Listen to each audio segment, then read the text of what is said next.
ഇപ്പം മഹാരാജാവ് യുധിഷ്ഠിര മഹാരാജാവാണേ. അപ്പൊ അദ്ദേഹത്തിന് ഇപ്പൊ എന്താ വെച്ചാൽ വല്ലാത്ത സങ്കടം. അപ്പൊ യുദ്ധം കഴിഞ്ഞപ്പോ ഒക്കെ നേരെ ഈ കൊട്ടാരത്തേക്ക് അങ്ങോട്ട് ചെന്നിരുന്ന് വാഴാന്നൊക്കെ വിചാരിച്ചു. പക്ഷെ അതൊന്നും ഉണ്ടായില്ല. രാജാവിന് വലിയ വിഷമം, മനസ്താപം അങ്ങോട്ട് തീരണില്ല. എന്താ വെച്ചാൽ ഇപ്പോഴൊരു വേവലാതിയാണ്. ഞാനാണല്ലോ ഇതിനൊക്കെ കാരണക്കാരൻ, എന്തിന് യുദ്ധം ഉണ്ടായി, എത്ര കുട്ടികൾക്ക് അച്ഛൻ ഇല്ലാണ്ടായി, എത്ര അമ്മമാർക്ക് മക്കളില്ലാതെ കണ്ടായി, എത്ര സ്ത്രീകൾക്ക് ഭർത്താക്കന്മാരില്ലാതെ കണ്ടായി, എന്തൊക്കെ നാശം ഉണ്ടായത്, എന്തിനെപ്പോൾ ഇതൊക്കെ ഉണ്ടായത്? തനിക്ക് രാജാവാവണം എന്നൊരു കഥ ഉണ്ടായതുകൊണ്ടല്ലേ ഇപ്പൊ ഇതൊക്കെ ഉണ്ടായത്? അപ്പൊ ഇതിനൊക്കെ കാരണക്കാരൻ ആരാണ്? താനാണ്. ഇതൊരു വലിയ വിഷമാണേ. അപ്പൊ അദ്ദേഹത്തിന്റെ ഈ വിഷമം ഇങ്ങനെ കലശലായിട്ട് ഇരിക്കുക കാരണത്തിൽ അദ്ദേഹത്തെ ധാരാളം ഉപദേശിക്കുകയൊക്കെ ഉണ്ടായി. വലിയ വലിയ യോഗ്യന്മാരായ മഹർഷിമാരൊക്കെ വന്നു നന്നായിട്ട് അദ്ദേഹത്തെ ഉപദേശിച്ചു. വ്യാസാദ്യൈഹി, ആരൊക്കെ? വ്യാസര് മുതലായിട്ടുള്ള മഹർഷിമാര് വലിയ യോഗ്യന്മാർ. ശ്രീകൃഷ്ണ ഭഗവാൻ കൃഷ്ണേന അദ്ഭുത കർമ്മണ, ഭഗവാൻ ശ്രീകൃഷ്ണനും കൃഷ്ണദ്വൈപായന മഹർഷിയും പ്രബോധിതോപി ഇതിഹാസൈഹി ബുദ്ധ്യത ശുചാർപ്പിത, ഇവരൊക്കെ അദ്ദേഹത്തെ ഉപദേശിച്ചിട്ടും അദ്ദേഹത്തിന്റെ ബുദ്ധി തെളിഞ്ഞില്ല, ബോധ്യയില്ല. അദ്ദേഹം ഇപ്പോഴും ഒരു വേവലാതിയ. രാജാവിനെ ശ്രീകൃഷ്ണ ഭഗവാന് മനസ്സിലായി ഇത് പടം കൊണ്ട് തീരില്ല, നല്ല മരുന്ന് കൊടുക്കണം അതിന്. എന്ത് ചെയ്തു? ഭഗവാൻ പറഞ്ഞു വരും നമുക്ക് പോവുക.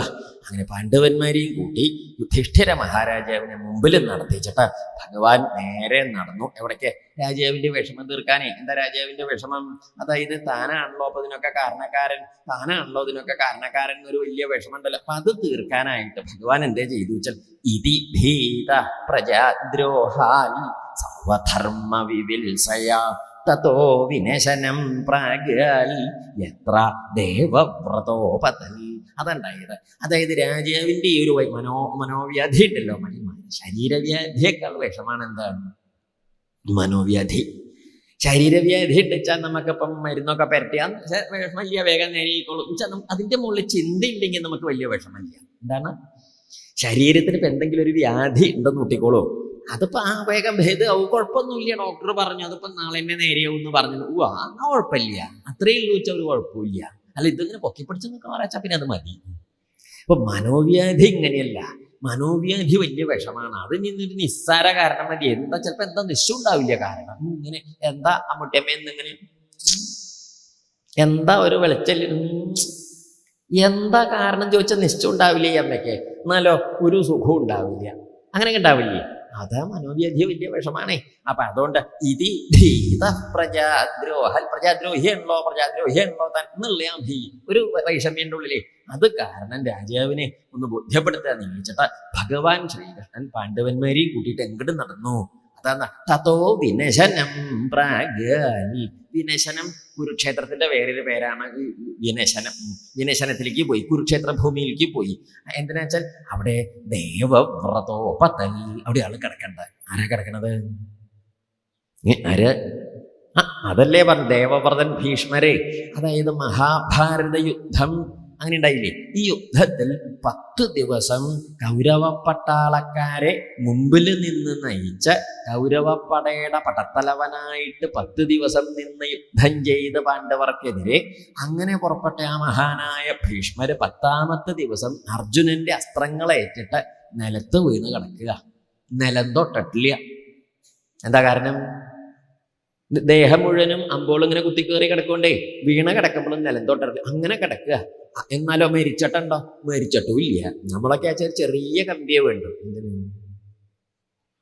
വേണമെന്നില്ല, അത്രയ്ക്ക്. ചിലർക്ക് അത് വേണം, ചിലർക്ക് അതും തൊട്ടാവാടിയുടെ മുള്ളായാലും മതി. ശരിയല്ലേ? ഇത് ദേഹം മുഴുവനും ഈ വലിയ വലിയ കൂർത്തുമൂർത്തി ഇരുമ്പിന്റെ കമ്പിയോളാണല്ലോ ഈ അസ്ത്രങ്ങൾ. അതൊക്കെ കുത്തി കയറിയിട്ടും ഇദ്ദേഹം ഇങ്ങനെ കിടക്കാൻ മരിച്ചിട്ടില്ല. എന്താ മരിക്കാണ്ടിരിക്കാൻ കാരണം എന്നറിയൂ? അദ്ദേഹത്തിന് അങ്ങനെ ഒരു കഥയുണ്ട്. അദ്ദേഹത്തിന്റെ അച്ഛനൊരു വരം കൊടുത്തത്. എന്താ വരം എന്നറിയൂ? സ്വച്ഛന്ത മൃത്യു. എന്താ പേര്? സ്വച്ഛന്ത മൃത്യു എന്ന് പറഞ്ഞാൽ എന്താ ചണ്ടോ? ഇഷ്ടം ഉണ്ടാവുമ്പോൾ മരിക്കുക. നമുക്ക് ഇഷ്ടം ഉണ്ടാവുമ്പോൾ ഉറങ്ങാൻ പോലും സൗകര്യമില്ലാത്ത നാട്ടിലാപ്പോൾ ഇത് കേൾക്കണത്. നമ്മളിത്തിരി നേരത്തെ കിടന്നുറങ്ങാൻ തിരിച്ച് പായയും വിരിയൊക്കെ ആയിട്ട് തെക്കിനേക്ക് പോയതാ. അവിടെ ഉണ്ടോ? നമ്മൾ ഇങ്ങനെ മലർന്ന് കിടക്കുക. 8:30 മണിക്ക് പോയി കിടന്നതാ. ആ തട്ടുതിലാൻ 66 എണ്ണം അങ്ങോട്ടും ഇങ്ങോട്ടും ഒരു 6-7 അവിടെ എണ്ണി. അത് പെറ്റ വീണ് അന്ന് തുടങ്ങി എണ്ണി തുടങ്ങിയത്. അങ്ങനെ എണ്ണം പഠിച്ചത് തന്നെ ഇത്. ആ തെക്കിനിയുടെ തട്ടുതിലാനില്ലേ പറഞ്ഞാൽ മനസ്സിലാവും അങ്ങനെയൊക്കെ. അതൊക്കെ എണ്ണിയിട്ടേ എന്താ അർത്ഥം? അത് എണ്ണി 12:30 കഴിഞ്ഞു, 1:30 കഴിഞ്ഞു, നമ്മളെണ്ണം പൂർത്തിയായില്ല. അങ്ങനെ ഒരു 3:30 മണിയായപ്പോൾ ഒന്ന് കണ്ണങ്ങട്ട് അടഞ്ഞു. പിന്നെ തുറന്നത് രാവിലെ 12:30 മണിക്കാണ്. രാവിലെ എന്ന് ഉച്ചെന്നാ പറയേണ്ട ഇഷ്ടമില്ല, ഒരു മര്യാദയിലെ രാവിലെ എന്ന് പറഞ്ഞു തന്നേ ഉള്ളൂ. ശരിയല്ലേ ഇത്? എന്ന് വെച്ചാൽ അർത്ഥം നമുക്ക് അത്ര പോലും ഇല്ലാത്ത കാലത്താണ് സ്വച്ഛന്ത മൃത്യു. ചെന്തർത്ഥം ഇഷ്ടമുണ്ടാകുമ്പോളേ മരിക്കുള്ളൂ. അച്ഛൻ കൊടുത്ത വരാണേ, മഹാകേമനാണ് കിടക്കണേ ആളെന്നാ പറഞ്ഞത്. എന്തിനാ അപ്പൊ അദ്ദേഹം അങ്ങനെ കിടക്കണത്? സ്വച്ഛന്ത മൃത്യു അല്ലേ? അദ്ദേഹത്തിന് അങ്ങനെ മരിക്കരുത്. ഇതിങ്ങനെ കുത്തിക്കേറി കിടക്കുമ്പോൾ അദ്ദേഹത്തൊക്കെ ഇങ്ങനെ അമ്പിങ്ങനെ കുത്തിക്കേറി എങ്ങനെയുണ്ടല്ലേ? ഒന്ന് സങ്കല്പിച്ചു നോക്കൂ. ശരശയ്യല കിടക്കണതേ, എന്ത് ശയ്യ? എന്തപ്പോ ശരശയ്യച്ചാൽ അത് നിലത്തൊട്ടില്ലേ അമ്പ് കുത്തി കയറിയിട്ട്. അപ്പൊ നമ്മുടെയൊക്കെ നാട്ടിൽ പറയാച്ചാൽ ഈ കയ്യിന്റെ ചെറുവരലിന്റെ മുള്ള തൊട്ടാവാടിയുടെ മുള്ളൊന്ന് കുത്തിയോന്നൊരു സംശയം തോന്നിയതിനാണ് നമ്മൾ ആ 2 സാരി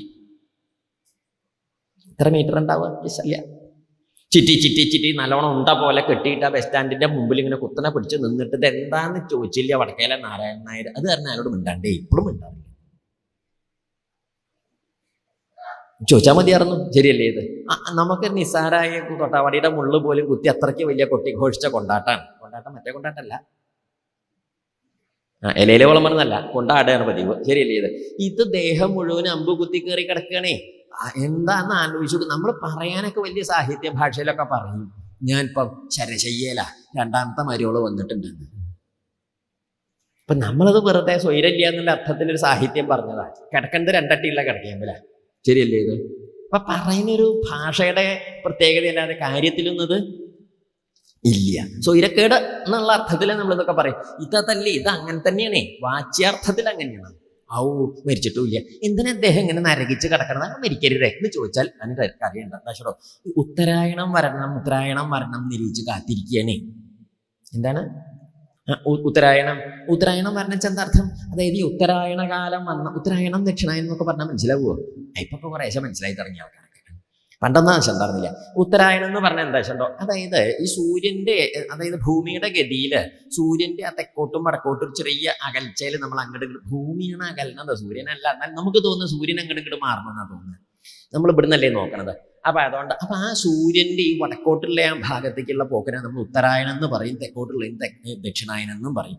അതായത് മകരമാസം 1-ാം തീയതി തുടങ്ങിയിട്ട്, ശ്രദ്ധിച്ച് കേൾക്കണേ, മകരമാസം 1-ാം തീയതി തുടങ്ങിയിട്ട് മിഥുന മാസം 31-ാം തീയതി വരെയുള്ള 6 മാസം നമ്മൾ ഉത്തരായണമായിട്ടാ പറയുക. പിന്നെ കർക്കിടക മാസം 1-ാം തീയതി തുടങ്ങിയിട്ട് ധനുമാസം 31-ാം തീയതി വരെയുള്ള 6 മാസത്തിൽ എന്തും പറയും? ദക്ഷിണായനം എന്നും പറയും. അങ്ങനെയാണ് പതിവ്. അപ്പൊ അങ്ങനെ ഈ ഉത്തരായണം ദക്ഷിണായനം, അതുകൊണ്ടാണ് ഈ മകരസംക്രാന്തിയും കർക്കിടക സംക്രാന്തിയും വലിയ ഗെയിമാണല്ലോ നമ്മുടെ നാട്ടില്. മകരസംക്രാന്തി വലിയ ഗെയിമാണ്. കാരണം എന്താ വെച്ചോ, സൂര്യൻ ഉത്തരായണ ഗതിയിലേക്ക് പ്രവേശിക്കുകയായതുകൊണ്ടാണ് അതിന് ഗെയിമത്തുണ്ടായത്. കർക്കിടക മാസം ഇഷ്ടമല്ലെങ്കിലും സംക്രാന്തി ഗെയിമാണ്. കർക്കിടക മാസം നമുക്ക് വലിയ താല്പര്യമൊന്നുമില്ല കേട്ടോ. കർക്കിടകം സത്യം, കർക്കിടകം വേറെ ഉണ്ടോ? അങ്ങനെ പറയും. നമുക്ക് ഇഷ്ടമല്ലാത്തതിനൊക്കെ കള്ളാന്ന് വിളിക്കുക. അങ്ങനെയല്ലേ പറയുക? കർക്കിടകം എന്ന് പറയണേ ആ കർക്കിടകം നമുക്ക് ഇഷ്ടമല്ലെങ്കിലും 1-ാം തീയതി സംക്രാന്തി 1-ാം തീയതി ഇല്ലേ, അതൊക്കെ അതെന്താ വെച്ചാൽ ദക്ഷിണായനത്തിലേക്ക് പ്രവേശിക്കണം. അപ്പൊ 6 മാസം ഉത്തരായണം, 6 മാസം ദക്ഷിണായനം എന്നാ പറയുക. ഈ ഉത്തരായണം എന്ന് പറയുന്നത് ദേവന്മാർക്ക് പകലാണ്, ദക്ഷിണായനം എന്ന് പറയുന്നത് ദേവന്മാർക്ക് രാത്രിയാണെന്നാ പറയുക. നമ്മുടെ ഒരു വർഷമാണ്, ദേവന്മാർക്ക് ഒരു ദിവസം.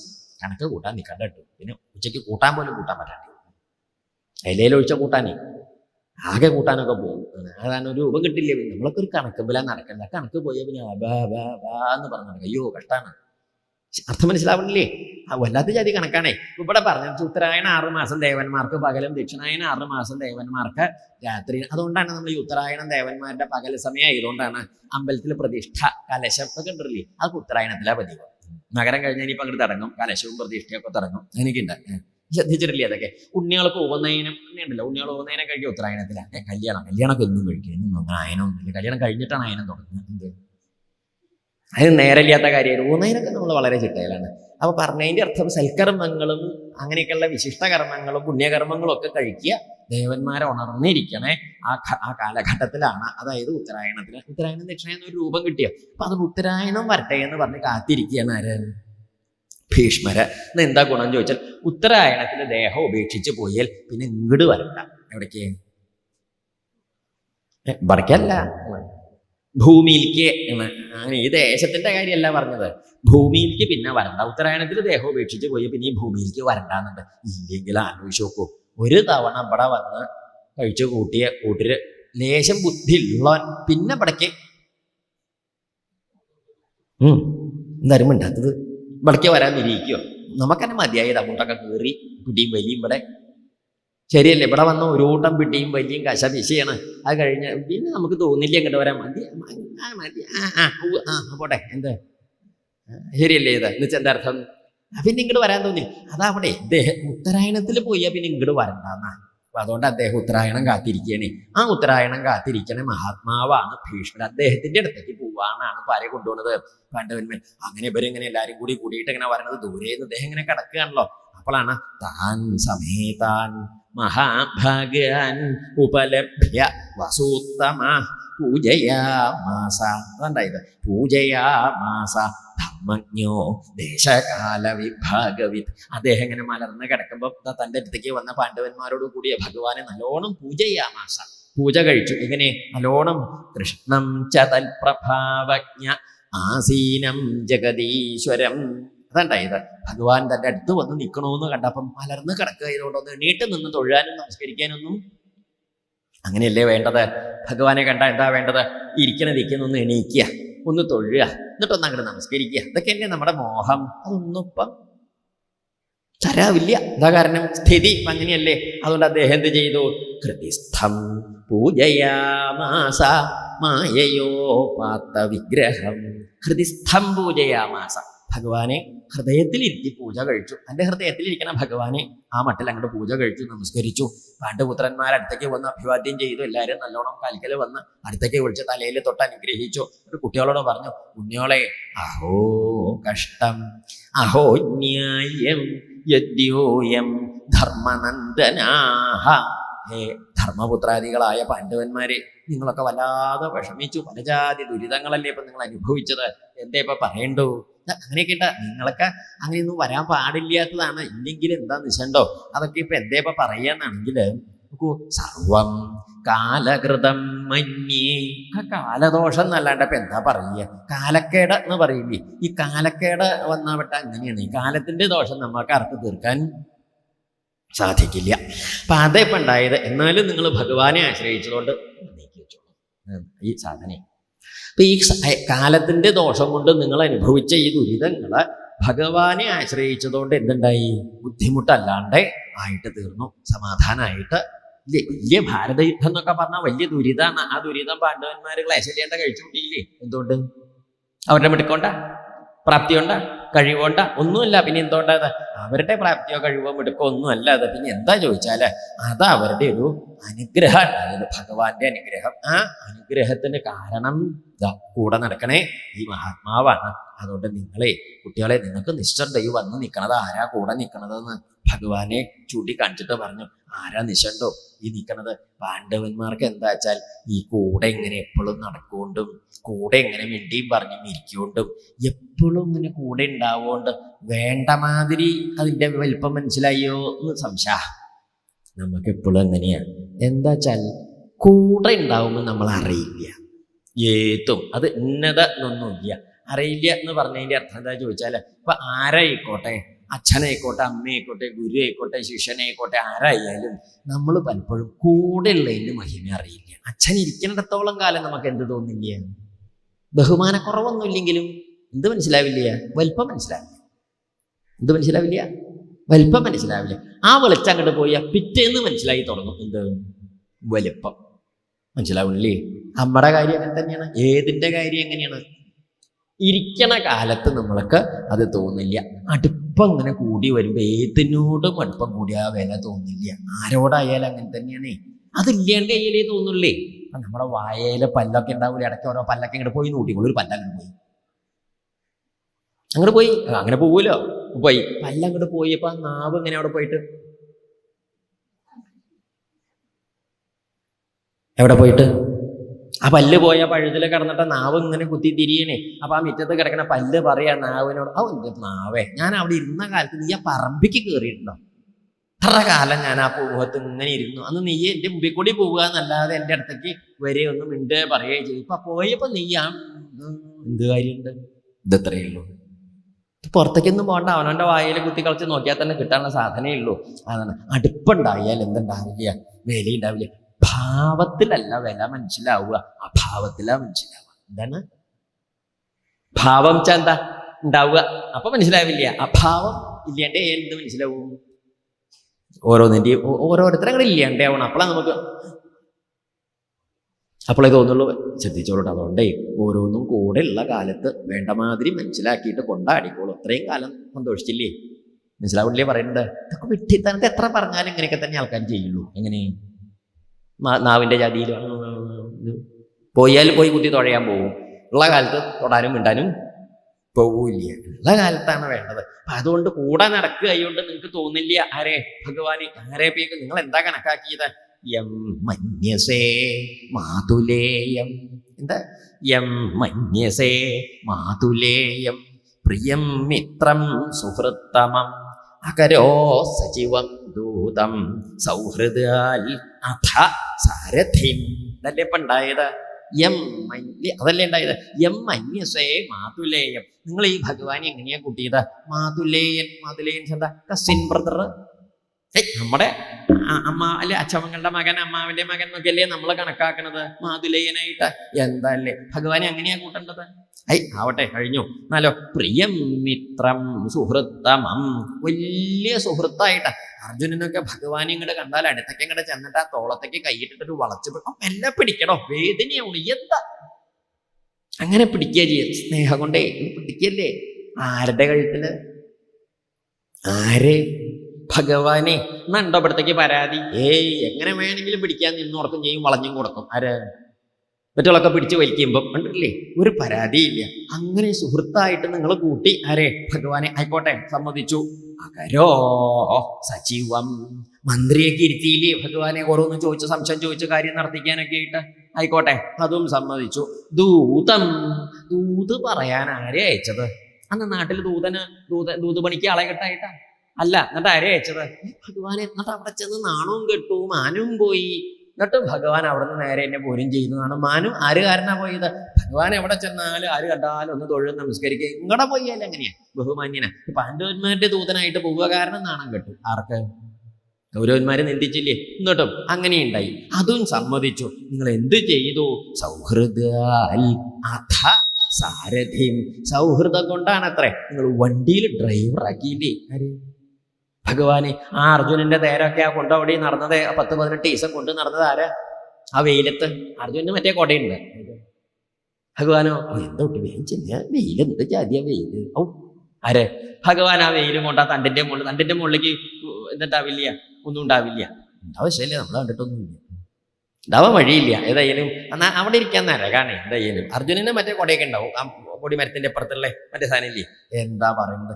ഒക്കെ ഇങ്ങനെയൊക്കെ ചെയ്തിട്ടും സർവാത്മന സമദൃശ്യദ്വയസ്യാനഹങ്കൃതേഹ തത്കൃതം അതിവൈഷമ്യം നിരവധ്യസ്യ നക്വചിൽ. നമ്മളിങ്ങനെയൊക്കെ അങ്ങോട്ട് ചെയ്തിട്ടും ഭഗവാൻ സർവാത്മാവും സമദൃഷ്ടി ആയതുകൊണ്ട് ഇങ്ങോട്ട് ഒരു ഭേദം. നമ്മൾ ഭഗവാനോടൊരു മാനുഷഭാവേനൊക്കെ കാണിച്ചിട്ട് പോലും ഭഗവാൻ ഈശ്വരഭാവം അങ്ങോട്ട് കാണിക്കുന്നത് കുറച്ചില്ല എന്നാണ്. എന്താ അല്ലേ? അതൊക്കെയാണ് കഥ. അതുകൊണ്ട് ഭഗവാനെ നോക്കിയിട്ട് പറഞ്ഞു, ഭഗവാനെ അടിയനൊരു പ്രാർത്ഥനയുള്ളൂ. ആരോട്? ഇത്രയും പാണ്ഡവരോട് പറഞ്ഞിട്ട് പിന്നെ ഭഗവാനോടാ പറഞ്ഞത്. എന്താ വെച്ചാലേ ഭക്തിയാവേശ്യ മനോയസ്മിൻ വാചായന്നാമകീർത്തയൻ ത്യജൻ കളേവരം യോഗി മുച്യതേ കാമകർമ്മഭി. ഏതൊരു ഭഗവാന്റെ തൃപാദം ഹൃദയത്തിൽ ധരിച്ചിട്ടാണോ യോഗീശ്വരന്മാരെ ദേഹം കളഞ്ഞു പോണത്, അവരൊക്കെ പിന്നെ ഇങ്ങോട്ട് വരാറില്ല, മോക്ഷം കിട്ടി പോവുകയാണേ. അതുകൊണ്ട് അടിയൻ അത്രേ പറയാനുള്ളൂ. എങ്ങനെ? സദേവദേവോ. ആര്? ആ ഭഗവാൻ.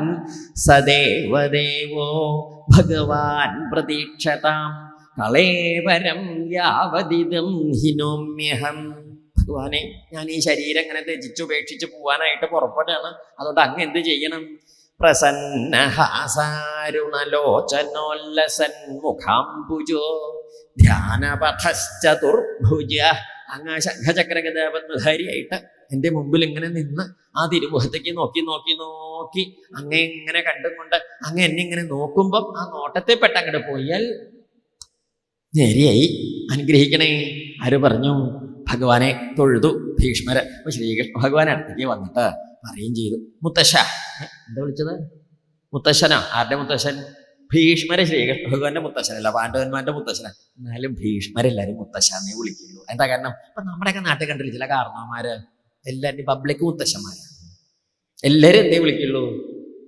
മുത്തശ്ശാന്നേ വിളിക്കില്ല. എന്താ കാരണം? അല്ലാണ്ട് ഒരു പേര് വിളിക്കാൻ തോന്നില്ലേ? ആരെ? അദ്ദേഹത്തിന് മഹാകേമനാണേ. ഭീഷ്മർ അങ്ങനെ ഒരു വലിയ മഹിമയുള്ള ആളാണ്. ആരും അദ്ദേഹത്തെ കണ്ട എന്തേ വിളിക്കുള്ളൂ? മുത്തശ്ശാന്ന്. അങ്ങനത്തെ ഒരു മഹിമയാണ്. അതുകൊണ്ടേ ഞാൻ ഇപ്പൊ എന്തേ ഇപ്പൊ ഇങ്ങോട്ട് വന്നു വെച്ചാല് ഈ പാണ്ഡവന്മാർക്ക് അങ്ങനെ നല്ലോണം വിവരമൊക്കെ കൊടുക്കണം, നല്ല വർത്തമാനങ്ങളൊക്കെ പറഞ്ഞ് ഉപദേശിക്കുക. കുറേശ്ശെ അന്തല്യായ ഉണ്ട്, നല്ലോണം അങ്ങോട്ട് പറഞ്ഞു കൊടുക്കും എന്നൊക്കെ പറഞ്ഞു. ഇത് മഹാഭാരതത്തിലാണ് നല്ലോണം ചർച്ച ചെയ്യും. ഇവിടെ 4 വരി, 1.5 വരി, 3.5 വരി, 4 വരിയൊക്കെ ഉള്ളൂ. അത് അവിടെ വലിയ വലിയ അധ്യായങ്ങളിലൊക്കെ ഉണ്ട്. അപ്പൊ ഭീഷ്മരോട് ഉപദേശിച്ചു കൊടുക്കും ഇവരൊക്കെ എന്ന് പറഞ്ഞപ്പം ഭീഷ്മര് പറഞ്ഞു, ഞാൻ ഉപദേശിക്കില്ല, അങ്ങ് മഹായോഗ്യനായിട്ട് ഇവിടെ മുമ്പിൽ നിൽക്കുമ്പോൾ ഞാനാ ഉപദേശിക്കുക, ഞാൻ ചെയ്യില്ല എന്ന് പറഞ്ഞു. ആരെ? ഭീഷ്മര്. ഭഗവാന്റെ മുമ്പിലൊന്നും വലിയ ആളാവാനൊന്നും ആരും പോവില്ല. ഭീഷ്മർ അങ്ങനെയല്ല, അങ്ങാണ് അതിന് പറഞ്ഞു കൊടുക്കേണ്ട ആള്. ഞാൻ ചെയ്യില്ല, പറ്റില്ല. ഭീഷ്മർ എടുക്കാൻ പറഞ്ഞു. എനിക്ക് അങ്ങനെ തോന്നില്ല. ഏകദേശം ദേഹം മുഴുവനും ഈ അമ്പ് ഇങ്ങനെ കുത്തി കയറിയിട്ട് നല്ല വേദനയാണ്, ഒന്നും ഇങ്ങോട്ട് തോന്നില്ല. ശരീരത്തിൽ അവിടെ ഇവിടെയൊക്കെ വേദനയൊക്കെ ഉണ്ടാകുമ്പോൾ നമുക്കൊന്നും ഇങ്ങോട്ട് തോന്നില്ല. തോന്നുമോ? തോന്നില്ല. എവിടെയെങ്കിലും ഒരു മുറിവുണ്ടെന്ന് കൂട്ടിക്കോളൂ. ഇവിടെ എവിടെയെങ്കിലും ചെറിയ മുറിവ്, നമ്മൾ എന്തിനിരിക്കുകയാണെങ്കിൽ, ഏത് വായന കേൾക്കാൻ ഇരിക്കുകയാണെങ്കിൽ എവിടേക്കാ നമ്മുടെ കഥ പോവുക? ആ മുട്ടുകാലിന്റെ വേദന പറയും, ശരിയല്ലേ? ഇത് അത് അവിടെ ഇങ്ങനെ കുറ്റം പറയല്ലേ? നമ്മുടെ ശരീരത്തിൽ എവിടെയെങ്കിലും വേദനയോ വിഷമോ ഉണ്ടെങ്കിൽ മനസ്സ് അവിടെ ഇങ്ങനെ ചുറ്റിത്തിരിഞ്ഞുകൊണ്ടിരിക്കുന്നത്. രാവിലെയൊക്കെ വിളിച്ചാൽ ധൃതിയിൽ നമ്മളാ നുറുക്കിയൊക്കെ ഉണ്ടാക്കി നമ്മൾ വേഗമൊക്കെ വെച്ച് പൊതിഞ്ഞ് കെട്ടി ബസ്സിൽ കയറുമ്പോഴാണല്ലോ ശ്വാസം വിടുക. ഇന്നലെ വിട്ട ശ്വാസം. ബസ്സിൽ കയറുമ്പോൾ പിന്നെ മറ്റോ വണ്ടി ഓടിച്ചോളും. നമ്മളൊന്നും ചെയ്യേണ്ടതില്ലാത്തതുകൊണ്ട് നാട്ടുകാരുടെ കുത്തും കൊണ്ട് അങ്ങനെ നിന്നാൽ മതി. അതുകൊണ്ട് എന്താ വേണ്ടോ അങ്ങനെ നിൽക്കുമ്പോൾ എന്തവിടെ ഇങ്ങനെ ഒരു പുകച്ചിലൊരു നീറലും പുകച്ചിൽ നോക്കുമ്പോൾ കയ്യും മുറിഞ്ഞിരിക്കുന്നു രാവിലെ പപ്രാളത്തില്.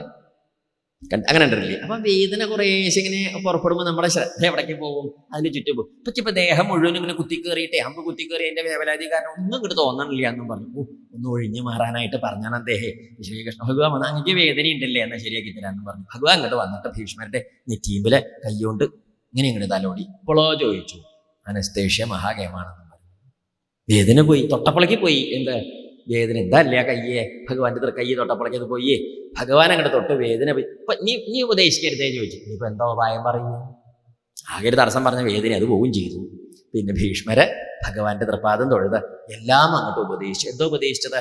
രാജ്യധർമ്മം, സ്ത്രീധർമ്മം, വർണ്ണധർമ്മം, ആശ്രമധർമ്മം, എല്ലാ ധർമ്മങ്ങളും സമാസ വ്യാസയോഗത, ചുരുക്കേണ്ടത് ചുരുക്കിയിട്ടും വിസ്തരിക്കേണ്ടത് വിസ്തരിച്ചിട്ട് അങ്ങോട്ട് ഉപദേശിച്ചു കൊടുത്തു. ആർക്ക്? പാണ്ഡവന്മാർക്ക്. ഈ ഭാഗം ഇവിടെ എത്രയേ പറഞ്ഞിട്ടുള്ളൂ. എന്താ?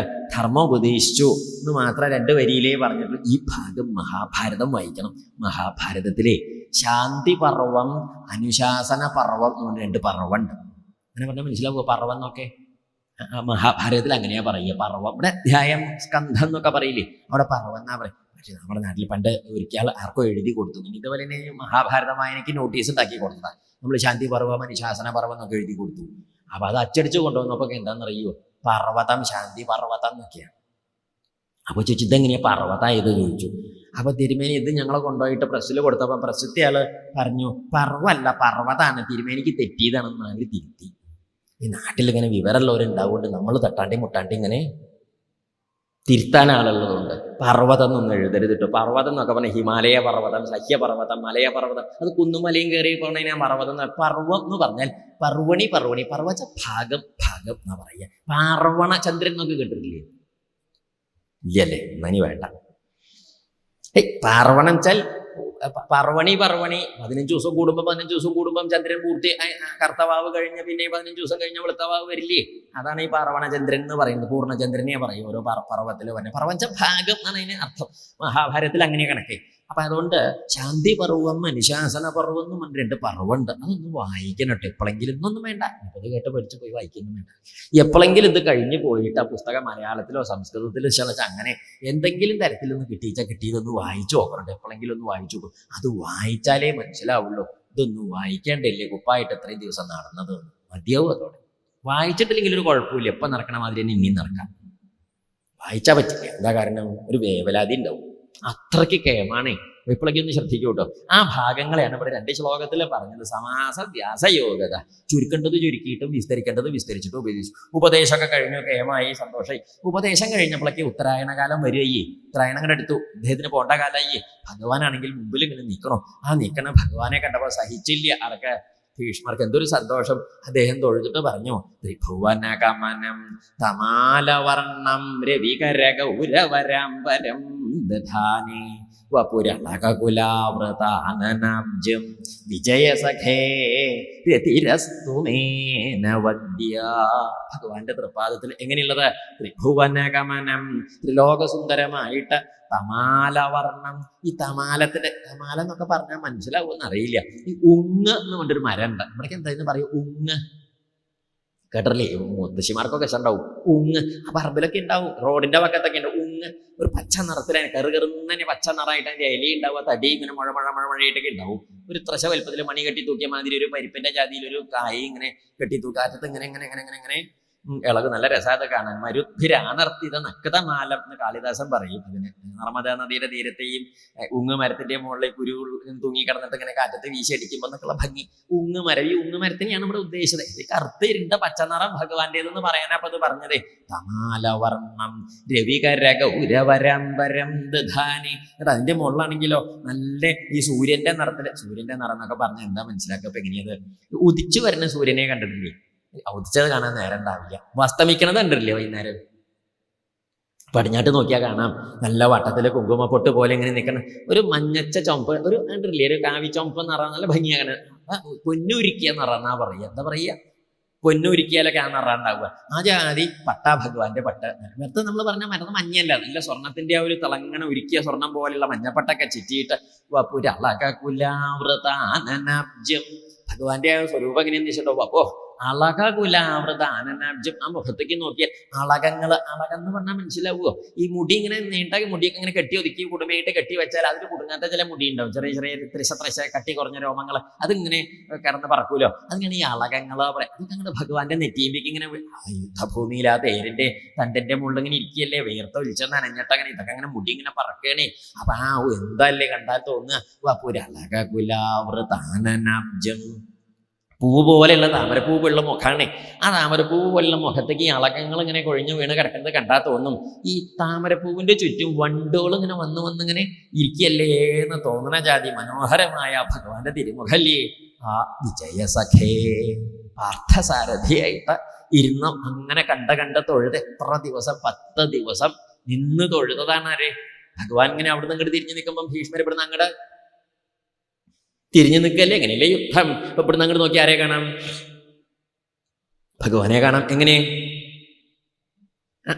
അതല്ലേ കാണുന്നത്. ഒരു കയ്യില് തോത്രവേത്രൈകപാണയെ, ഒരു കയ്യിൽ മറ്റേ ചാട്ടവാറ് ഈ കുതിരയെ നിൽക്കുന്നത്, മറ്റേ കയ്യിലോ കടിഞ്ഞാണ്. എത്ര കാലം വിജയസഖേ ആ പാർത്ഥസാരഥി ഭഗവാന്റെ തൃപ്പാദത്തില് എൻ്റെ മനസ്സ് ഉറയ്ക്കണേ. അന്ന് പറയച്ചാൽ ആ യുദ്ധത്തിൽ എങ്ങനെ അത് പറയണം. പൊടി പറഞ്ഞിട്ടേ യുദ്ധി തുരകരജോ വിധുമ്ര വിശ്വക്കചലുളിത ശ്രമവാര്യലങ്കൃതസ്യേ മമ നിശിതശരൈർവിഭിദ്യമാനത്വചി വിലസൽ കവചേസ്തു കൃഷ്ണ ആത്മാ. അന്ന് എന്തുണ്ടായെന്നറിയോ? യുദ്ധത്തിൽ ഈ കുതിര ഇങ്ങനെ ഓടിപ്പാഞ്ഞ് പോണ സമയത്ത് കുതിരയുടെ കുളമ്പ് നിലത്ത് തട്ടുമ്പോൾ പൊടിമണ്ണ് ഇങ്ങനെ പറക്കൂലോ. ആ പൊടിമണ്ണൊക്കെ പറന്നു വന്ന് എവിടെയാ പറ്റിപ്പിടിച്ച് കിടക്കണത്? ഭഗവാന്റെ തിരുമുടിയിലൊക്കെ ഇങ്ങനെ പറ്റിപ്പിടിച്ച് കിടക്കണേ. ചുമന്ന മണ്ണ് ഇങ്ങനെ അവിടെ ഇവിടെയൊക്കെ പറ്റിപ്പിടിച്ച് കിടക്കുമ്പോൾ എങ്ങനെയുണ്ടാവും? കചലുള്ളിത ശ്രമ വാര്യലങ്കൃതാസ്യേ.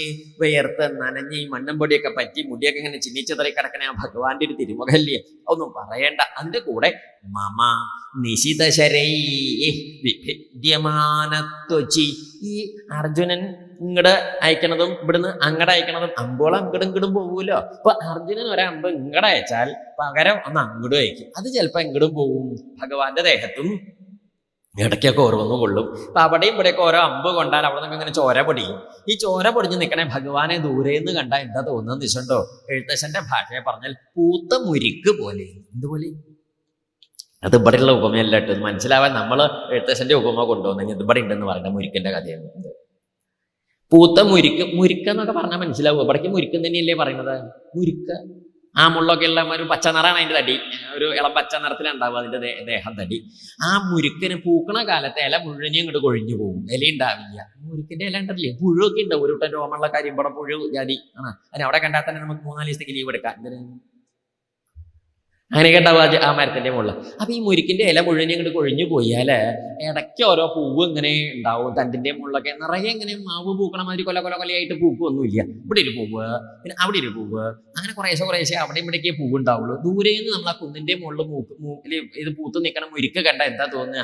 മുരിക്കിന്റെ ദേഹത്തുനിന്ന് ചോര പൊടിഞ്ഞോന്നിങ്ങനെ തോന്നും. അതുപോലെയാണ് ആ നീലമേഘശ്യാമളനായ ഭഗവാന്റെ ശരീരത്ത് അവിടെ ഇങ്ങനെ രക്തം പൊടിഞ്ഞിരിക്കുന്നത് കണ്ടാൽ എന്തല്ലേ പറയുന്നത്? അങ്ങനെയുള്ള ഭഗവാന്റെ തൃപാദത്തില് വിലസൽ കവചേ അസ്തു കൃഷ്ണേ ആത്മാ, ആ ശ്രീകൃഷ്ണ തൃപാദത്തില് എന്റെ മനസ്സ് ഉറച്ചിരിക്കണം. അന്ന് യുദ്ധത്തിന് വരുമ്പോൾ എന്താ ഉണ്ടായെന്ന് ഈശ്വരൻ അർജുനന്റെ കൂടെ ഇങ്ങനെ വരികയാണേ. വരുമ്പം സപതി സഖിവചോ നിശമ്യ മധ്യേ നിജപരയോ ബലയോ രഥം നിവേശ്യ സ്ഥിതവതി പരസൈനികായുരക്ഷണാഹൃതവതി പാർത്ഥസഖേ രതിർമമാസ്തു. അന്ന് എന്തെപ്പണ്ടായത് നോക്കൂ. സപതി സഖിവചോ നിശമ്യ. അർജുനൻ ഭഗവാന്റെ തേരിലാണ്. ഭഗവാനാണല്ലോ തേരോടിക്കുന്നത്. രണ്ടാളും കൂടി ഇങ്ങോട്ട് വന്നു. അർജുനൻ പറഞ്ഞു ഭഗവാനോട് നടക്കങ്ങോട്ട് കൊണ്ടുപോയി നിർത്തുക. എവിടെ അർജുന? ഇവിടെ തന്നെ ആയിക്കോട്ടെ. ഇവിടെ പറ്റി ലേശം കൂടി ഒപ്പിക്കേ. ആയിക്കോട്ടെ. ഓ എന്തല്ലേ കൊണ്ടുപോയി അങ്ങോട്ട് നിർത്തി ഭഗവാൻ. എന്നിട്ട് എന്താ ഉണ്ടായത്? പറയും ചെയ്തു നിജബല. അങ്ങനെ ഉണ്ടായത് ശത്രുക്കൾ നിജപരയോഹോ ബലയോഹോ നിജപരയോഹോ അവനോന്റെയും ശത്രുക്കളുടെയും സൈന്യത്തിന്റെ നടക്ക് കൊണ്ടുപോയിട്ട് രഥം നിവേശ്യ പേര് കൊണ്ടുപോയി നിർത്തിയിട്ട് സ്ഥിതവതി അവിടെ ഇങ്ങോട്ട് നിന്നു. ആര്? ഭഗവാൻ. എന്നിട്ട് അർജുനോട് പറഞ്ഞു, അർജുന പേടിക്കണ്ട, എന്ത് ചെയ്തോളൂ. കുരുകുലജ ഭയമൊഴിക കുരു സമരമാശു നീ കുണ്ഠനായിട്ടൊല കണ്ടതെല്ലാം അഹം. അത് മഹാഭാരതത്തിലെ എഴുത്തച്ഛൻ്റെ ഭഗവത്ഗീതയത്. എന്താ? കുരുകുലജ ഭയമൊഴിക കുരു സമരമാശു നീ കുണ്ഠനായിട്ടൊല കണ്ടതെല്ലാം അഹം. അർജുന പരിഭ്രമിക്കേണ്ട, നല്ലോണം യുദ്ധം ചെയ്തോളൂ. ഇതൊക്കെ ഞാൻ നല്ലോണം കണ്ട് മനസ്സിലാക്കിയിട്ടുണ്ട്. എന്തൊക്കെ ഉണ്ടാവുക എന്തൊക്കെ ഇല്ലേണ്ടാവുക എന്നൊന്നും പരിഭ്രമിക്കേ വേണ്ട. അതിൻ്റെ കാര്യമൊക്കെ എൻ്റെ കയ്യിൽ ഉറപ്പാണ്. എന്നിട്ട് അർജുനോട് പറഞ്ഞു, നീ എന്ത് ചെയ്താൽ മതി? നിമിത്ത മാത്രം ഭവ സവ്യസാചിൻ. എന്നുവെച്ചാൽ അർത്ഥം അങ്ങനെ പറഞ്ഞ എന്താ അർത്ഥം? നിമിത്ത മാത്രം ഭവ. നീ ഒരു നിമിത്തായാ മതി, ചട്ടുകായാ മതി, ദഹനക്കാരൻ ഞാനായിക്കോളാം. എന്നുവെച്ചെന്തർത്ഥം? ചട്ടുകൻ അങ്ങനെ പറഞ്ഞാൽ മനസ്സിലാവുമോ? ഈ പായസം നന്നായാൽ നമ്മൾ ആരോടാ പറയുക? ചട്ടുക. പറയില്ലേ ചട്ടുകത്തിനോട്? ഇല്ലേ? എന്താ അത്? ആരോടാ പറയുക? അതെ അസലായിട്ട് ഇവിടുത്തെ പായസം ഗംഭീരം. അപ്പൊ ചട്ടുകൻ ചോദിച്ചപ്പോ എന്നോടൊന്നും ഇല്ലേ?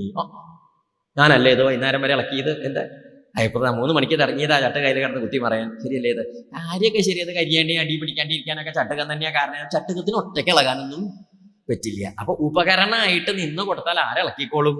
അതുകൊണ്ട് പായസം നന്നായാലും ചീത്തയായാലും ചട്ടുകത്തിനൊരു ഉത്തരവാദിത്വമില്ല. കൊട്ടത്തളത്തിന് മലർന്ന് കിടന്നു കൊടുത്താൽ മതി. ആർക്ക് തേക്കാൻ കൊണ്ടുപോയി ആ കൊട്ടത്തളത്ത് കൊണ്ടുപോയിടുമ്പോൾ ചട്ടുകത്തിനെ വിളിച്ചാരെയും ചീത്തയും പറയില്ല, നന്നായും പറയില്ല. രണ്ടിൽ എന്നുവെച്ചർത്ഥം അർജുന നീ ഒന്നിലും അഭിമാനം കൊള്ളണ്ട, സംഗതിയൊക്കെ ഇവിടെ നടന്നോളും എന്ന് പറഞ്ഞിട്ട് പരസൈനികായോ ശത്രു സൈന്യത്തിന്റെ ആയുസിനെ അക്ഷണാഹൃതവതി കണ്ണോണ്ട് എടുത്തോനാണ് ആര്?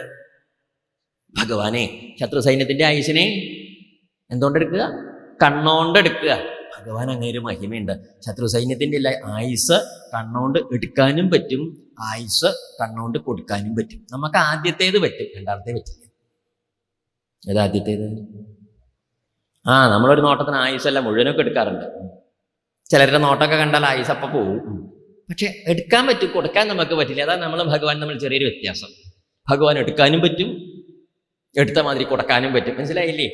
അർത്ഥം ഭഗവാൻ പറഞ്ഞു അർജുനോട്, അർജുന നീ എന്തിനാ പേടിക്കണത്? ഇത് കർണൻ ചീട്ട് കീറി, അത് ദ്രോണര് കീറി, ഭീഷ്മര് കീറി. എന്ത് കീറി? ചീട്ട്. ഏത് ചീട്ട്? ചീട്ട് കീറുക പറഞ്ഞാൽ മനസ്സിലാവുണ്ടോ? അതൊക്കെ അങ്ങനെ പറയാൻ നല്ലത്, അല്ലാണ്ട് പറഞ്ഞാൽ വേവലാതിയാവും. ചീട്ട് കീറേണ്ട നോക്കണം കേട്ടോ. ചീട്ട് കീറിയ അർത്ഥത്തെ ഓരോന്നിന്റെ ആയുസ് എടുത്തു എന്നാണേ. നമ്മൾ ഈ ഇലക്ഷൻ്റെ ഒക്കെ പോവാറില്ലേ? നമ്മൾ വോട്ട് ചെയ്യാനൊക്കെ പോകില്ലേ? അവിടെ നമ്മളങ്ങനെ കസരപ്പിങ്ങനെ ഇരിക്കുമ്പോൾ ഈ വോട്ടിനൊക്കെ പോയി അവിടെ ഇരിക്കണമല്ലോ. അപ്പം ഇവരുണ്ടാവും ഓഫീസർമാരെങ്ങനെ പേര് വിളിക്കും. ഒന്നാമത്തെ ഓഫീസറെ വിളിക്കുക, അമ്മുക്കുട്ടി അമ്മ KP ഇങ്ങനെ ഇങ്ങനെ വേഗം കൂടെയൊക്കെ ഇട്ട് വരും. അമ്മുക്കുട്ടമ്മ KP എന്ന് പറയും. മറ്റേ ആള് ഇത് വിലങ്ങനെ ഇങ്ങോട്ട് വെട്ടും. ഇത് നമ്മുടെ പേരെഴുതിയ കടലാസിൽ എഴുതിയൊരു കള്ളി ഉണ്ടാവില്ല, അതങ്ങോട്ട് വെട്ടും. അത് കഴിഞ്ഞു. നിയമം ചെയ്താലും തിരക്കടില്ല, ചെയ്തില്ല ശേഷം മഷിയും തേക്കും. ശരിയല്ലേ? ഇത് ഇനി ഈ അമ്മയ്ക്ക് ഈ ഇലക്ഷൻ്റെ എന്ത് ചെയ്യാൻ പറ്റില്ല? പറഞ്ഞു മനസ്സിലാവുണ്ടോ? അതുപോലെ ഇപ്പം നമ്മളൊക്കെ ഓരോരുത്തർ ഷീട്ട് അവിടെ ഉണ്ടാവും, മറ്റേ പേര് വിളിച്ചാൽ അത് കീറി വിളിക്കാണ്ട നോക്കുക അല്ലേ. എന്നുവെച്ചാൽ അർത്ഥം ഭഗവാൻ എന്താ ചെയ്തു വെച്ചാൽ ഈ ശത്രു സൈന്യത്തിന്റെ ആയുസിനെ അർജുനന് പരിചയപ്പെടുത്തി കൊടുക്കുക എന്നുള്ള വ്യാജേന കർണൻ, ദുര്യോധനൻ, ദുശാസനൻ, വികർണൻ എന്നൊക്കെ പറഞ്ഞ് പരിചയപ്പെടുത്തി കൊടുക്കുമ്പോൾ സംഗതി അപ്പുറത്ത് ആരോ വെട്ടിക്കളയുണ്ട്. അങ്ങനെ ശത്രു സൈന്യത്തിന്റെ ആയുസ് എടുത്ത് രക്ഷിച്ചില്ലേ. എന്നിട്ട് എന്താണ്ടായത്? വ്യവഹിത പ്രതനാമുഖം നിരീക്ഷ്യ സ്വജനവധാൽ. അതുണ്ടായത് ഈ യുദ്ധഭൂമിയിലേക്ക് വന്നിട്ട് സ്വന്തക്കാരെ കണ്ടപ്പം വയ്യ, അവരെയൊന്നും കൊല്ലാൻ വയ്യെന്ന് തോന്നി. കുമതി മഹരദാത്മവിദ്യയാശ്ചരണരതി പരമസ്യ തസ്യമേ അസ്തു. അന്ന് അർജുനന്റെ അന്തല്യായൊക്കെ ഭഗവത്ഗീത ചൊല്ലി പറഞ്ഞ കൊടുത്ത് ഉപദേശിച്ച് നേരെയൊക്കിച്ച ഭഗവാനില്ലേ വൃത്തയുടെ ആ തൃപ്പാദം എപ്പോഴും ഇങ്ങനെ തോന്നണം. ഈ ഭീഷ്മർക്ക് അതൊന്നും അല്ല ഇപ്പൊ ഉള്ളിൽ നല്ലോണം തോന്നണതേ. എന്താന്ന് വെച്ചിട്ടുണ്ടോ? അതാണ് പ്രധാനം. അന്നേ പറയേച്ചൽ സ്വനിഗമമപഹായ പ്രതിജ്ഞാം ഋതമധികർത്തുമവപ്ലുതോ രഥസ്ഥ ധൃതരഥചരണോഭ്യയാചലദ്ഗോ ഹരിരിവഹം തുമിഭം ഗതോത്തരീയ. അതങ്ങോട്ട് മറക്കാൻ വയ്യ. എന്താ കാരണം എന്നറിയോ? സ്വനിഗമമപഹായ, തൻ്റെ പ്രതിജ്ഞ കളഞ്ഞിട്ടും ഭക്തോത്തമനായ ഭീഷ്മരുടെ പ്രതിജ്ഞ പരിപാലിച്ച ഭഗവാനില്ലേ. അങ്ങനെയൊന്നും പറഞ്ഞാൽ മനസ്സിലാവില്ല. ഭാരതയുദ്ധം ഇങ്ങോട്ട് കൂടി വന്ന കാലത്ത് ഭഗവാൻ എന്തേ ചെയ്തു വെച്ചാൽ ഭഗവാൻ പറഞ്ഞു, പാണ്ഡവരോടും കൗരവരോടും പറഞ്ഞു, ഞാൻ യുദ്ധത്തിൽ ഏതെങ്കിലും ഒരു പക്ഷം കൂടിക്കോളാ, ആയുധം എടുക്കില്ല എടുക്കില്ല എടുക്കില്ല എന്ന് സത്യം ചെയ്തു. ആരെ? ഏത് പക്ഷത്തേക്ക് വേണമെങ്കിലും വന്നിരിക്കാൻ എനിക്ക് വിഷമമില്ല, ഞാൻ ആയുധം എടുക്കില്ല എന്ന് പറഞ്ഞു. അപ്പൊ ദുര്യോധനൻ പറഞ്ഞു, അങ്ങപ്പോ ആയുധം എടുക്കില്ല വെച്ചാൽ പിന്നെ യുദ്ധഭൂമിയിലൊക്കെ വന്നെന്നെ ഇരിക്കുമ്പോൾ ബുദ്ധിമുട്ടാവും, വെച്ചാൽ അങ്ങോട്ട് മിണ്ടിയും പറയാനും നേരം ഉണ്ടാവില്ല, അങ്ങോട്ട് വെറുതെ ഇരുന്ന് മുഷിഞ്ഞ് 4 കട്ടത്തിലാവും. അപ്പൊ അതൊന്നും വേണ്ട. അർജുനനോട് ചോദിച്ചു, അർജുന അങ്ങ് എൻ്റെ കൂടെ പോന്നോളൂ, ഞാൻ എടുക്കില്ല. വേണ്ട എന്ന്, ഞാൻ ആയുധം തൊട്ട് വേണ്ടേ. എന്നാലും മിണ്ടിയും പറഞ്ഞു. ഒരാൾ മിണ്ടിയും പറഞ്ഞു, നിനക്ക് നല്ല ബോധ്യം ഉണ്ടല്ലോ, ഞാൻ എടുക്കില്ല. എന്ത് ആയുധം? വേണ്ട എന്ന്. അർജുനൻ മിടുക്കനല്ലേ, കുറെ കാലയിലെ കൂടെ നടക്കണം, എല്ലാ കള്ളത്തിലും അറിയാം. ആർക്ക്? ഭഗവാന്റെ അനുഗ്രഹിക്കണ മഹിമയൊക്കെ നല്ല നിശണ്ടേ. അതുകൊണ്ട് അങ്ങോട്ട് എടുക്കണ്ട, അങ്ങോട്ട് പോന്നാ മതി. ഉവ്വല്ല ഉറപ്പല്ലേ? ഉവ്വേ മതിയേ. അങ്ങനെ അർജുനൻ സർവാത്മന എന്ത് പറഞ്ഞിട്ട് സമ്മതിച്ചില്ല. ഭഗവാനെ മതി വാശി അങ്ങോട്ട് പിടിച്ചു. അതാണ് പാണ്ഡവന്റെ മിടുക്കേ. അവരെന്തിനു വേണ്ടി വാശി പിടിക്കും? ഭഗവാന് വേണ്ടിയിട്ട്. ദുര്യോധനാദി കൗരവന്മാരെന്തിനാ വാശി പിടിച്ചത്? ഭഗവാന്റെ വിഭൂതികൾക്ക്. ഒരു ഉണ്ണി വസ്തുവിനെയും പിടിച്ചു, മറ്റേ ഉണ്ണി നിഴലിനെയും പിടിച്ചു. ഏതാ കൂടെ പോരുക? വസ്തു നിഴൽ. വസ്തു ഇല്ലാണ്ട നിഴലുണ്ടോ? ഭഗവാൻ ഇല്ലെങ്കിൽ ഭഗവാന്റെ വിഭൂതി ഉണ്ടോ? അതാണ്ടായത്. അന്ന് ഭഗവാൻ സത്യം ചെയ്ത സമയത്ത് ഭീഷ്മർ ഇപ്പുറത്ത് സത്യം ചെയ്തു, ആയുധം എടുക്കില്ല അച്ഛാ, എടുപ്പിക്കും എടുപ്പിക്കും എടുപ്പിക്കും. നല്ല കഥയെ എടുക്കില്ല അച്ഛാ, എടുപ്പിക്കുന്നു. അങ്ങനെ യുദ്ധമൊക്കെ തുടങ്ങി. ഭഗവാൻ എന്ത് ചെയ്താൽ മതി? ആ തണ്ടിന്റെ മുകളിൽ മിണ്ടാണ്ട് അവിടെ ഇരുന്നാൽ മതി. യുദ്ധം കഴിഞ്ഞ് ഇറങ്ങി പോകുമ്പം ഭഗവാന്റെ കാര്യം നേരെയാവും. എടുക്കില്ല എന്ന് പറഞ്ഞ് ശരിയായി. ഭീഷ്മന്റെ കാര്യം എടുപ്പിക്കുന്നു പറഞ്ഞ പ്രതിജ്ഞ തെറ്റില്ലേ? അങ്ങനെ ഇരിക്കുമ്പോൾ ഒരു ദിവസം എന്താണ്ടായി വെച്ചാൽ, അർജുനനാണെങ്കിൽ ഭീഷ്മരോട് യുദ്ധം ചെയ്യണമൊക്കെ ഉണ്ട്, എന്നാലും ആ മോനെ ഇല്ലാത്തത്, കൂർപ്പില്ലാത്തത്, വളഞ്ഞത്, അങ്ങനെ മാനുഫാക്ചറിങ് ഡിഫക്റ്റ് ഉള്ളതൊക്കെയാണ് അയക്കണത്. എവിടേക്ക് നല്ല അമ്പ് കൂർപ്പുള്ളതൊന്നും എവിടേക്ക് അയക്കില്ല, മുത്തശ്ശന്റെ നേരെ അയക്കില്ല. ഇത് കുറെ നേരമായി ഭഗവാൻ കാണണോ. ഭഗവാൻ ചോദിച്ചു, നിങ്ങളെ ഈ മുത്തശ്ശൻ ഉണ്ണിക്കളിയായിട്ട് ഞാനാ വെയിലുള്ളണത്. ഇവര് രണ്ടാളും നിലത്തിരുന്നിട്ടാ കളിക്കണതേ. വെയിലുള്ളത് ആരാ? തണ്ടുമ്പിലിരുന്നിട്ട്. ഭഗവാൻ ഇത് കുറച്ച് നേരത്തെ തീർക്കണം എന്നുണ്ട്. ഇതിങ്ങനെ കളിച്ചാൽ നടക്കുവോ? ഒരു ഉശിര ഉത്സാഹമൊക്കെ വേണ്ടേ, രണ്ടിലോ തീരുമാനം ഉണ്ടാവണ്ടേ, ഒരു കഥയൊക്കെ ഉണ്ടാവണ്ടേ. ഭഗവാൻ പറഞ്ഞു, അർജുന തങ്ങട് നിൽക്കോ, ഞാൻ ആയിക്കോളാം എന്നും പറഞ്ഞിട്ട് ഭഗവാൻ ഒരു ദിവസം നട്ടുച്ചയ്ക്ക് എന്ത് ചെയ്തു? തൻ്റെ ആ തേരുന്ന്, അർജുനന്റെ തേരുന്നേ ആ ചക്രം ഇങ്ങോട്ട് എടുത്ത് പിടിച്ചിട്ട് ഒരു ഒറ്റ ചാട്ടം. എവിടേക്ക്? ഭീഷ്മരുടെ നേരെ. എങ്ങനെയാകുമ്പോ ചാട്ടമൊക്കെ പറയാച്ചാ വലിയ ഗെയിമാണ്. ഹരിരിവഹം തുമിഭം ഗതോത്തരീയ. ഹരി ഏതാ? ഹരിച്ച സിംഹം, ഇഭം ചാന. ഈ ആനയെ പിടിക്കുക എങ്ങനെയാ? സിംഹം എങ്ങനെയാ പിടിക്കുക? വാലുമ്പല. നല്ല കാര്യം. സിംഹത്തിന് പിന്നെ കോട്ടയ്ക്ക് പോയാൽ മതിയാവും. വാലുമ്പലൊന്നും പിടിക്കില്ല. ആനയെ പിടിക്കാൻ സിംഹം തലേ മസ്തകത്തിലേക്ക് ഇങ്ങോട്ട് ചാടിയിട്ട് വെട്ടിയൊക്കെ പലരെ ചെയ്യുന്നുണ്ട്. ആനയെ അങ്ങനെ കൊല്ലുന്ന നമുക്ക് കേട്ടിട്ടില്ലേ? നമ്മൾ കണ്ടിട്ടൊന്നുമില്ല, കേട്ടിട്ടില്ലേ പണ്ട് പറയണത്? അതാണ്. അപ്പൊ ആനയെ പിടിക്കാൻ സിംഹം ഇങ്ങോട്ട് ഹരിരിവഹം തുമിഭം. സിംഹത്തിന്റെ ചാട്ടം പോലെ, ആനയുടെ തലയിലേക്ക് സിംഹം ചാട്ടം പോലെയാണ് ഭഗവാൻ ഇങ്ങോട്ട് തേരുന്ന് ചാടിയിട്ട് ഭീഷ്മന്റെ നേരെ ഇങ്ങോട്ട് ഗതോത്തരീയ. ഭഗവാന്റെ ആ തോളത്തിട്ട ഉത്തരീയം മുണ്ടൊക്കെ ഉണ്ടല്ലോ, അതൊക്കെ പറക്കണേ. എന്ത് ഉത്തരീയം പറക്കണോന്ന് ആ ഒരു ഒറ്റ കാര്യം പറഞ്ഞതുകൊണ്ട് എന്ത് കിട്ടി? ധൃതിയിൽ ഓടണമെന്ന് കിട്ടി. എപ്പോഴാണ് നമ്മൾ മുണ്ട് പറക്കുക? നമ്മളിങ്ങനെ അരിച്ചരിച്ച് പോകുമ്പോൾ മുണ്ട് പറക്കും. എപ്പോഴാണ് പറക്കണത്? ധൃതിയിൽ ഓടുമ്പോൾ മുണ്ട് പറക്കില്ലേ പിന്നേക്കം, ശരിയല്ലേ? അപ്പൊ ഭഗവാൻ ഓടുകയെന്ന് കിട്ടിയില്ല, ധൃതിയിലാ ചെന്നത് ഭീഷ്മരുടെ അടുത്തേക്ക്. ഭീഷ്മർക്ക് സന്തോഷമായി. എന്താ കാരണം വെച്ചോ, ഭഗവാന്റെ കൈകൊണ്ട് അങ്ങോട്ട് മരിച്ചു കിട്ടിയാൽ പിന്നെ ഉത്തരായണം ദക്ഷിണായനം പടിഞ്ഞാറായനം നോക്കി നിൽക്കണ്ടല്ലോ. ഭഗവാന്റെ കൈകൊണ്ട് നേരെയില്ലേ. ഭീഷ്മർ എന്തേ ചെയ്തു വെച്ചാൽ കഴുത്ത് ഇങ്ങോട്ട് നീട്ടി പിടിച്ചു കൊടുത്ത് അവിടെ നിന്ന്. എന്താ കാരണം, ഭഗവാൻ ഇവിടെ വന്നിട്ട് ഇത് കാണാണ്ടേ, ഞാൻ കഴുത്ത് കണ്ടില്ല, ഞാൻ ഇങ്ങോട്ട് പോന്നു എന്നൊരു പരാതി ആർക്കുണ്ടാവരുത്, ഭഗവാൻ ഉണ്ടാവരുത്. ഇവിടെ വന്നിട്ട് നിഷ്ഫലാവരുത്, കൊന്നിട്ട് തന്നെ പോകണം കണക്കാക്കി കഴുത്ത് നീട്ടി പിടിച്ച് കുറെ നേരമായി നിൽക്കണോ. ആരെ? ഭീഷ്മര്. ഏതാണ്ട് ഇവിടെ എത്തി കൊല്ലണ്ട നേരം പോകേണ്ട നേരമൊക്കെ കഴിഞ്ഞിട്ടും എന്താ ശല്യ, കഴുത്തിന്റെ മുകളിലിരിക്കുന്നത് അപ്പോൾ അവിടെ തന്നെ ഉണ്ട്. അതെന്താ കഴുത്തിന്റെ മുകളിൽ? നമ്മൾ ഇടയ്ക്കിടയ്ക്ക് ഇങ്ങനെ കഷ്ടത്തിലാവുമ്പോൾ ചൊറിയണ സാധനം അതന്നെ, തല അവിടെ ഉണ്ടേ. അയ്യോ അതെന്താ പോയില്ലേ? ഭീഷ്മര് പെട്ടെന്ന് അങ്ങനെ സംശയിച്ചിട്ട് കണ്ണങ്ങോട്ട് തുറന്നു. കണ്ണ് തുറന്നു നോക്കിയപ്പോ മുമ്പിൽ എന്താ കണ്ടതെന്ന് വെച്ചിട്ടുണ്ടോ, തന്റെ നേരെ ചാടി ഓടി തന്നെ കൊല്ലാൻ വരണ ഭഗവാനെ അർജുനൻ അരക്കി പിടിച്ചു കൊണ്ടുപോകാൻ. നമ്മുടെ വെളിച്ചപ്പാടിനെ ചെറുപ്പക്കാരൻ പിടിച്ചോണ്ടോണ മാതിരി. വെളിച്ചപ്പാട് കണ്ടിട്ട് തുള്ളിച്ചാടി വരുമ്പോൾ പിടിച്ച് മുറുക്കി പിടിച്ചു കൊണ്ടുപോകണോ, ജാതി പിടിച്ചടക്കി കൊണ്ടുപോവാണ് ആരെ? ഭഗവാനെ. അതോടെ ഭീഷ്മര് വിചാരിച്ചു അതും പോയി. ഒരു പ്രതീക്ഷ ഉണ്ടായിരുന്നു, പോയി. വ്യസനിച്ചിങ്ങനെ നിൽക്കുമ്പോഴാണ് ഭീഷ്മര് ചിന്തിച്ചു, അല്ല അതങ്ങനെയല്ല. ഏത് ഇപ്പൊ പറഞ്ഞ ജാതി അല്ലല്ലോ അത്. അതെന്താ സമ്പ്രദായം? തന്നെ കൊല്ലാൻ വന്നതല്ല ഭഗവാൻ തന്നെ കൊല്ലുവോ? കൊല്ലില്ല. എന്താ കാരണം? പിന്നെ എന്തിനാ വന്നത് എന്തിനാന്ന് വെച്ചോ, അതല്ലേ പറഞ്ഞത്, പണ്ട് താനൊരു പ്രതിജ്ഞ ചെയ്തില്ലേ. എന്താ പ്രതിജ്ഞ? ആയുധം എടുക്കില്ല എന്ന് ഭഗവാൻ പറഞ്ഞപ്പം എടുപ്പിക്കുന്നു പറഞ്ഞില്ലേ, ഇപ്പൊ എടുപ്പിച്ചൂലോ. ആയുധം എടുത്തില്ലേ, ചക്രായുധെടുത്ത് വന്നില്ലേ. അതിന്റെ അർത്ഥം എന്താ? തന്റെ പ്രതിജ്ഞ നേരെയായി. ഭഗവാന്റെ പ്രതിജ്ഞ ഭഗവാൻ കളഞ്ഞു. ആർക്ക് വേണ്ടിയിട്ട്? തനിക്ക് വേണ്ടിയിട്ട്. സ്വനിഗമമപഹായ, സ്വന്തം പ്രതിജ്ഞ കളഞ്ഞിട്ടാണ് മത്പ്രതിജ്ഞാം, എന്റെ പ്രതിജ്ഞയെ ഋതമധികർത്തും, സത്യമാക്കി ചെയ്യാനായിട്ട് അവപ്ലുതോ രഥസ്ഥ, തേരുന്ന് ചാടിയത്. അവപ്ലുതം പറഞ്ഞ ചാടിയത്. രഥസ്ഥ, തേരുന്ന്. ആര്? ഭഗവാന്റെ ആ വരവേ. അതാണ് കഥ. അത് ആലോചിച്ചപ്പോൾ ഒരു രൂപം കിട്ടിയില്ല. ഭഗവാൻ എങ്ങനെയൊക്കെയാ തന്നെ എന്തൊക്കെ തരത്തിലാ ഭക്തനായ തന്നെ അനുഗ്രഹിക്കുന്നത്. അപ്പോഴേക്ക് അങ്ങനെ സ്തുതിച്ചിരിക്കുമ്പോഴാണ് ഉത്തരായണകാലം വന്നു. ഭീഷ്മരെന്ത് ചെയ്തു? ഭഗവാനെ നോക്കി തൊഴുത്.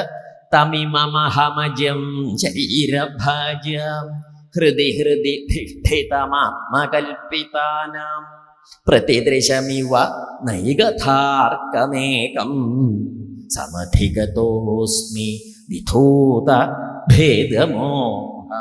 സമധിഗതോസ്മി. അവിടെ എത്തി. എവിടേക്ക്? അദ്ദേഹം അവിടെ കളഞ്ഞു. ഭഗവാന്റെ തൃപ്പാദത്തേക്ക് അങ്ങോട്ട് ചേർന്നു. ആരെ? ഭീഷ്മര്. അതേ ഉണ്ടായി കഴിഞ്ഞു. ഇപ്പം എന്താ ഉണ്ടായത്? പാണ്ഡവരെയും കൂട്ടി അദ്ദേഹത്തിന് ക്രിയകളൊക്കെ ചെയ്യിച്ചു, തിരിച്ചു പോന്നു. ഇപ്പൊ നമ്മൾ പറയുമ്പോൾ നമ്മൾ എന്താ പറയുക? ഭീഷ്മരുടെ അടുത്തേക്ക് പാണ്ഡവന്മാർ എന്തിനാ കൊണ്ടുവന്നത്? ഉപദേശിപ്പിക്കാൻ. വാസ്തവത്തിൽ എന്തിനാ കൊണ്ടുവന്നത്? ഉപദേശിപ്പിക്കാൻ. ഭീഷ്മരെക്കാളും നന്നായിട്ട് ഉപദേശിക്കാൻ നിശ്ചയുള്ള ആളാണ് ഭഗവാൻ. പ്രാപ്തിയുണ്ട്. അതിന് ഇത്രയും ദൂരം വണ്ടി കയറി വരേണ്ട കാര്യമൊന്നും ഇല്ല. കുരുക്ഷേത്രം എന്ന് പറഞ്ഞാൽ ഹസ്തിനാപുരം രാജധാനി എന്നൊരു 155 കിലോമീറ്റർ ദൂരമുള്ള സ്ഥലമാണ് ഇന്ന്. അപ്പൊ അന്ന് തേരിലൊക്കെ പോകുക വെച്ചാൽ അത്രയ്ക്ക് തന്നെ ഒന്നും ഉണ്ടാവുമല്ലോ. ഈ 155 കിലോമീറ്റർ ദൂരെ പോയിട്ട് ഉപദേശം വാങ്ങി ദിവസം രാവിലെ പോയി വൈകുന്നേരം വരെ എന്നൊക്കെ പറഞ്ഞ് എങ്ങനെ ഉണ്ടാവും? എളുപ്പമാണോ അത്? സൗകര്യക്കുറവുണ്ടാവും. പക്ഷെ എന്നിട്ടും ഭഗവാൻ 4 ദിവസം കൊണ്ടുപോയിരിച്ചത് എന്തിനാന്ന് ഇഷ്ടമുണ്ടോ? ഉപദേശിപ്പിക്കുക എന്നുള്ള നാട്യത്തില് വേറെ ചില ഉദ്ദേശം ഉണ്ടായിരുന്നു. ഉദ്ദേശം എന്താന്ന് വെച്ചിട്ടുണ്ടോ? പാവം ഭീഷ്മര് ആ കുരുക്ഷേത്ര ഭൂമിയിൽ മലർന്ന ആരോരും ഇല്ലാണ്ട് ആ അസ്ത്രത്തിന്റെ മുകളിൽ ഇങ്ങനെ കിടക്കുമ്പം, അസ്ത്രങ്ങൾ കുത്തി കയറി കിടക്കുമ്പോഴേ അദ്ദേഹത്തിന് ഒരു മോഹം ഉണ്ടായിരുന്നു. ദേഹം ഉപേക്ഷിച്ച് പോകുമ്പോൾ ഭഗവാനെ കണ്ടും കൊണ്ട് പോകണമെന്നൊരു മോഹം ആരുടെ ഉള്ളിലുണ്ടായിരുന്നു. ആ യോഗ്യനായ ഭക്തനാണ് അദ്ദേഹം. കൗരവപക്ഷത്തിരുന്ന് യുദ്ധം ചെയ്തൊന്നും നോക്കണ്ട, ആ ഒരു കഥ. അതുകൊണ്ട് എന്തേ ചെയ്തു വെച്ചാൽ ഭീഷ്മർക്ക് അങ്ങനെ ഒരു മോഹം ഉണ്ട്. അപ്പൊ ഇവിടേക്ക് വരണല്ലോ. വരുമ്പോ എന്തെങ്കിലും ഒരു പേരും പറഞ്ഞ് പോരണ്ടേ? അതിനൊരു പേരും പറഞ്ഞ് ആരെയും കൂട്ടി പോന്നു? പാണ്ഡവന്മാരെയും കൂട്ടി പോന്നു. ആ കൂട്ടത്തിലെ പോണ തോണിക്കൊരു ഉന്ത് എന്ന് പറഞ്ഞ മാതിരി എന്തായാലും ഇവരെ ഉപദേശിപ്പിക്കാൻ നാട്യായി. അദ്ദേഹത്തെ അനുഗ്രഹിക്കലായി. അദ്ദേഹത്തെ സംബന്ധിച്ചിട്ട് അദ്ദേഹത്തെ അനുഗ്രഹിക്കലാണ്. പാണ്ഡവരെ സംബന്ധിച്ചിട്ട് അതൊരു ഉപദേശമാണ്. ശരിയല്ലേ? അത് അത് ഭക്തന്മാരെ 2 കൈ കൊണ്ട് അനുഗ്രഹിക്കും ഭഗവാൻ. അങ്ങനെ ഇങ്ങോട്ടും വിട്ട് ഇങ്ങോട്ടും വിട്ട്. അർത്ഥം മനസ്സിലാവണില്ലേ? അങ്ങനെ അനുഗ്രഹിച്ചു ഉണ്ടായത്.